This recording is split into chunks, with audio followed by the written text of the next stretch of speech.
नमस्कार, मैं Ravish Kumar. Cease fire की घोषणा हो गई है। यही नहीं, एक और घोषणा हुई है कि किसी न्यूट्रल जगह पर भारत और पाकिस्तान व्यापक मुद्दों पर भी बातचीत करेंगे।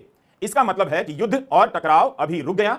बात कहां से शुरू हुई थी, मिट्टी में मिला देंगे। नमस्कार दोस्तों, हम आजादी के बाद से ही कहते आए हैं कि कश्मीर हमारा आंतरिक मामला है। इस मामले में किसी भी देश की दखलंदाजी हमें नहीं चाहिए। कश्मीर को लेकर जब जब पाकिस्तान से तनातनी हुई, तब तब भारत ने अपने इसी स्टैंड को दोहराया कि कश्मीर मुद्दे पर हमें किसी और देश की मध्यस्थता कबूल नहीं। सरकार चाहे किसी पार्टी की रही हो, प्रधानमंत्री चाहे कोई रहा हो, हर समय भारत का यही स्टैंड रहा है। इसी वीडियो में मैं आगे बताऊंगा कि कश्मीर मुद्दे पर देश के तमाम प्रधानमंत्रियों ने कब कब किसी तीसरे पक्ष की मध्यस्थता को सिरे से नकारा है। ऐसे प्रधानमंत्रियों की लिस्ट में खुद नरेंद्र मोदी भी शामिल है। मोदी भी डंके की चोट पर कहते रहे हैं कि कश्मीर हमारा आंतरिक मामला है, किसी की मध्यस्थता का सवाल ही नहीं है। फिर अचानक अमेरिकी राष्ट्रपति ट्रंप भारत पाक के बीच मध्यस्थ बनकर कैसे कूद पड़े।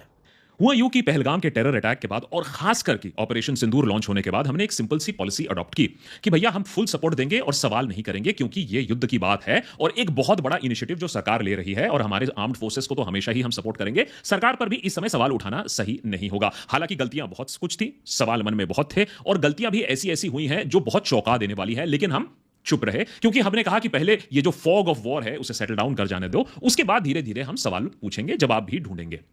लेकिन पिछले 24 घंटों में जो हुआ है और जिस तरीके से पॉलिटिक्स शुरू हो गई है, खासकर कि बीजेपी के national executive member IT cell के जो कता धरता है, जो चीफ हैं अमित मालविया, उनसे जो ट्वीट हुई है, उसके बाद मेरा तो मन एकदम खट्टा हो चुका है।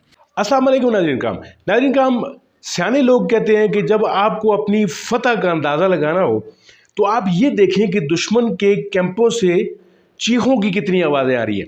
जी हाँ नाज़रीन काम, हालिया इंडिया पाकिस्तान जंग में जितनी वारफेयर की गई या जितनी मीडिया पर झूठ बोला गया, अगर आपके डिश टीवीज़ पर भी इंडिया टीवी के जो चैनल्स थे वो आ रहे थे, तो आपने ज़रूर अंदाज़ा लगाया होगा कि अर्नब गोस्वामी और दूसरे गोस्वामी, आज तक वाले, यानी हर तरह के लोग जो हैं अजीबोगरीब पढ़े लिखे लोग थे कि जो गला फाड़ फाड़ कर झूठ बोल रहे थे और आपको यकीन दिलाने की ये कोशिश कर रहे थे कि इंडिया जंग जीत के आया और फलाना जंग जीत के आया।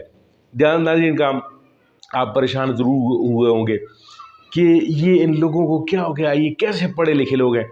नाज़रीन काम, आज आपको मैं दिखाता हूँ कि उन्हीं पढ़े लिखे लोगों की चीखें सातों आसमानों पर जा रही हैं जो आज से कुछ दिन पहले अपनी फतह के और नाम नेहाद ढिंढोरे पे पीट रहे थे। इस्लामाबाद पे झंडे गाड़ने की बात हो रही थी, मुल्तान पे, रावलपिंडी पे झंडे गाड़ने की बात हो रही थी।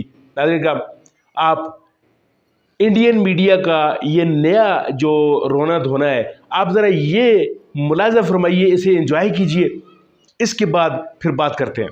तो कई सवाल हैं यह भी कि सीज फायर में भारत को क्या मिला, पाकिस्तान को क्या मिला, और पाकिस्तान को कुछ भी मिला तो क्यों मिला। 9 मई की रात खबर आई कि पाकिस्तान को अंतरराष्ट्रीय मुद्रा कोष से लोन मिल गया, जिसका विरोध भारत ने किया। सीज फायर की घोषणा से युद्ध समर्थकों में खुशी की लहर है या नहीं, निशिकांत दुबे खुश हैं या नहीं।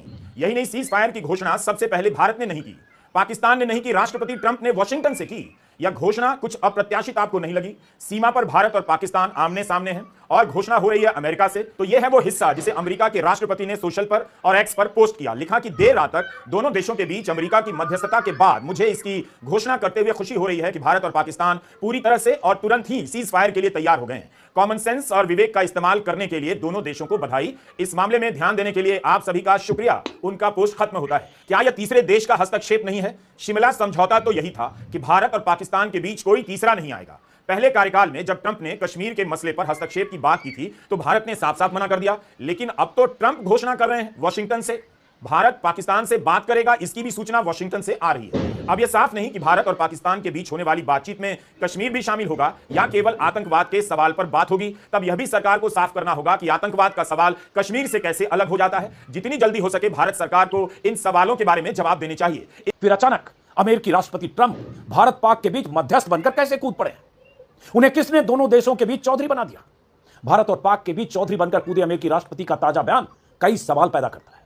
ट्रंप ने पहले कल दोनों देशों के बीच सरपंच बनकर सीज फायर का ऐलान कर दिया, और आज भारत पाक के बीच सीज फायर की तारीफ करते हुए कश्मीर पर जो बातें कही है वो बहुत अहम है। ट्रंप ने युद्ध टालने के लिए भारत और पाक की लीडरशिप की तारीफ करते हुए खुद क्रेडिट लिया और कहा कि मुझे गर्व है कि अमेरिका इस ऐतिहासिक और वीरतापूर्ण फैसले तक पहुंचने में आपकी मदद कर सका। इसके साथ उन्होंने दोनों देशों के साथ व्यापार बढ़ाने का भरोसा दिया है। आखिर में ट्रंप ने कहा कि आपके साथ, यानी दोनों देशों के साथ मिलकर मैं काम करूंगा और देखूंगा कि क्या 1000 साल बाद कश्मीर के मुद्दे का कोई समाधान निकाला जा सकता है। ट्रंप के ट्वीट की यही आखिरी लाइन सबसे अहम है और साथ में व्यापार बढ़ाने का लॉलीपॉप भी है। इसका क्या मतलब निकाला जाए? क्या इसका मतलब यह निकाला जाए कि कश्मीर के मुद्दे के समाधान के लिए ट्रंप पंच की भूमिका निभाएंगे? और अगर निभाएंगे तो क्या भारत इसके लिए तैयार है? और अगर भारत इसके लिए नहीं तैयार है तो क्या भारत की तरफ से ट्रंप की इस पेशकश का खंडन आएगा कि हमें किसी की मध्यस्थता कबूल नहीं?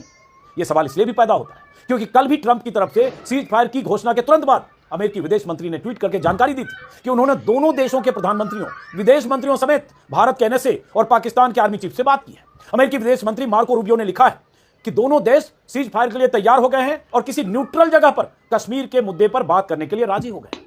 आज इंडियन एयरफोर्स ने एक ट्वीट करके भी बताया, the Indian air force has successfully executed it's assigned task in operation Sindoor with precision and professionalism. Operations were conducted in deliberate and discreet manner aligned with national objectives. Since the operations are still ongoing, a detailed briefing would be conducted in due course. The IAF urges all to refrain from speculation, dissemination of unverified information.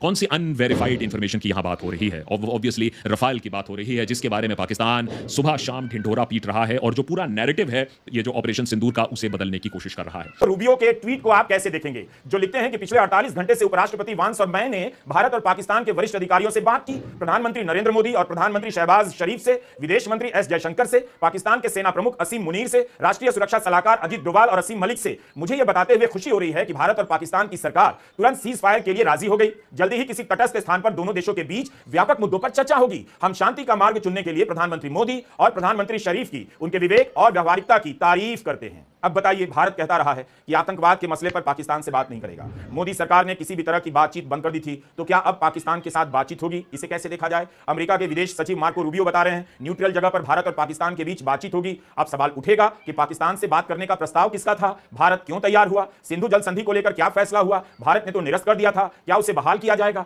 एक दिन पहले तक America के उपराष्ट्रपति वांस कह रहे थे कि उन्हें भारत और पाकिस्तान के मसले के बीच नहीं पड़ना। उनके बयान को लेकर आलोचना होने लगी कि अमेरिका ने पल्ला झाड़ लिया, जबकि भारत अमेरिका को फ्रेंड कहता है और पाकिस्तान की तरफ झुका नजर आता है। लेकिन यहां तो कुछ और मामला सामने आ गया। तो इसका क्या मतलब है? क्या इसका मतलब यह निकाला जाए कि मोदी सरकार का 10 सालों से जो स्टैंड रहा है या भारत का जो हमेशा स्टैंड रहा है उसमें कुछ बदलाव है?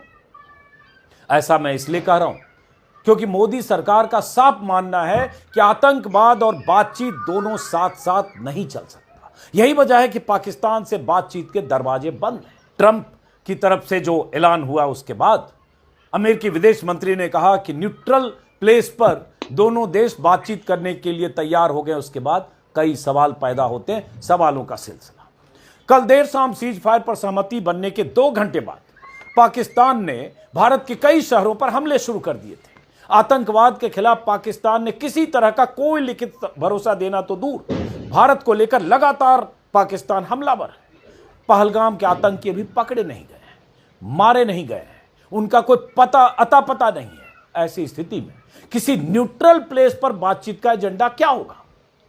और इस तरह की किसी संभावित मीटिंग की जानकारी अमेरिका क्यों दे रहा है? नाज़रीन, इंडियंस को अंदाजा नहीं था कि पाकिस्तान किस तरीके से रिटेलिएट करेगा। इंडियंस ने हमेशा की तरह गलत अंदाजा लगाया। इनको पता नहीं था कि ये कैसी कौम को ललकार रहे हैं, जिसको इन्होंने 1965 में भी ललकारा, 1971 में भी ललकारा और दीगर कारगिल पे भी और कई महाजों पर भी इस कौम को इन्होंने ललकारा है। और इस्तीफा गो के जो सियासी रहनुमा थे हमारे, वो गीदड़ों से भी परे थे। लेकिन हमारी जो फौज थी और उसके पीछे जो अवाम खड़ी थी, तो फिर हमने दुश्मन को ये सबक सिखा दिया कि खबरदार हमारी तरफ मैली आंख से देखा तो तुम्हारी आंख निकाल देंगे। नाज़रीन का हम 5 गुना बड़े दुश्मन का मुकाबला करना यानी कोई गप नहीं है। और जिस तरीके से हमारे शाहीनों ने, और ख़ास तौर पर जो हमारे ड्रोन्स, जो टेक्नोलॉजी है, जो हमारी जो एयरफोर्स ने जो कमाल दिखाया है, अब उस पे ये जो चीखें आपने देखी हैं कि जो मोदी साहब हैं वो ट्रंप की एक ललकार पे जो है वो जी हुजूरी करते हुए वहाँ पे पहुँच गए। और जिस तरीके से ये लोग जो मीडिया वाले, जो उनके जो नाक़िद हैं, वो उन पे सवालात उठा रहे हैं कि इंडिया का जो मकबूजा कश्मीर है उस पे तो उन्होंने बात करने का जो है वो किसी को अधिकार ही नहीं दिया हुआ था। तो आज किस तरीके से ट्रंप जो है वो बायलैटरल इश्यूज इंक्लूडिंग कश्मीर पे जो है वो ट्रंप कैसे बात कर रहा है। और मोदी सरकार जो है वो एक जीती हुई बाजी किस तरीके से हार रहे हैं बकौल इंडियन मीडिया के। नाज़रीन का मोदी एक ऐसी जहरीली शख्सियत है जिसने आरएसएस की जो मेथडोलॉजी है उसको परवान चढ़ाया और एक सेकुलर भारत के चेहरे पे, माथे पे एक कलंक का टीका जो जड़ दिया इसने। नाज़रीन का और ये जंग जो आज ये जंग हारा है, ये जंग इसको मुद्दों याद रहेगी और इंडियन मीडिया को भी मुद्दों ये याद रहेगा कि हम क्या क्या झूठ बोला करते थे और किस किस तरीके से बुरी शिकस्त हमें हुई है। नाज़रीन काम ये आदमपुर हो, राजौड़ी हो, यानी इंडिया का कोई इलाका जो है वो पाकिस्तानी जो शाहीन है उनकी नज़रों से बच के नहीं जा सका और फिर इन्होंने अपनी मर्ज़ी के निशाने चूज़ किए जब उनको तकलीफ़ हुई। ये ऐसा मुकार दुश्मन है नाज़रीन का कि उसने वैसे ही चुप करके नहीं बैठ जाना था, वैसे उसने कभी भी आपके साथ मुज़ाकरात इनिशिएट नहीं करने थे और अमेरिका की एक इशारे पर थोड़ी कुछ दिन पहले अमेरिका कह रहा था कि हमारा इशू ही नहीं है, हम इस मसले में पढ़ना नहीं चाहते और इंडिया कैसे भीगी बिल्ली बना अब कश्मीर समेत तमाम मसाइल पे बातचीत करने के लिए आपके साथ तैयार हो चुका है। मुबारक हो पाकिस्तानियों।